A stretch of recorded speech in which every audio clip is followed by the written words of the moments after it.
লাইফের একটা সত্যি কথা, সেটা হচ্ছে যে কেউই কারোর জন্য বিজি না।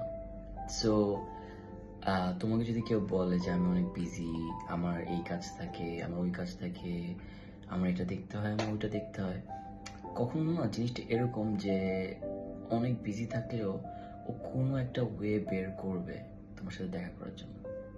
কোনো একটা ওয়ে, মনে করো পুরো ডে প্যাকড, ও কি করবে এই পুরো প্যাকড একটা ডে এর মধ্যে জাস্ট হাফ অ্যান আওয়ার বা 5 মিনিটস হলেও ও এরকম একটা সিচুয়েশন ক্রিয়েট করবে যেখানে ও তোমার সাথে একটু হলে দেখা করতে পারে বা যে কোনো ধরনের ইন্টারাকশন করতে পারে।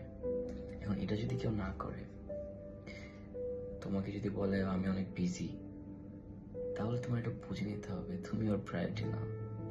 তুমি ওর প্রায়োরিটি যদি হতা, ও দুনিয়া উল্টে গেলেও ও তোমাকে টাইম দিবেই, কারণ এটা ওর জন্য একটা প্রায়োরিটি অ্যান্ড এটা ওকে অনেক ভালো লাগে।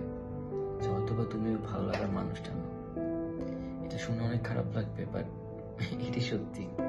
তুমি ভাবো তুমি একজনকে অনেক পছন্দ করো, অনেক পছন্দ করো, তুমি কি ওকে বলবা আমি অনেক বিজি? আমার তো মনে হয় তুমি অনেক বিজি থাকলেও তুমি ওকে বলবো যে আমি ফ্রি আছি, যাতে তুমি ওর সাথে কথা বলতে পারো। এইদিকে তোমার অনেক কাজ, স্টিল তুমি ওকে বুঝতেই দিতে চাও না যে তুমি বিজি। সো এটি নিজের ইম্পর্টেন্স আরেকজনের লাইফে বোঝা উচিত, কারণ আমরা সবাই বড় হচ্ছি অ্যান্ড বড় হওয়ার পরেও আবার বড় হওয়ার টাইমেও আর যে কোনো টাইমেই আমাদের এটা বোঝা উচিত আমাদের টাইমের অনেক ভ্যালু থাকে, যেটা আমাদের দেওয়া উচিত।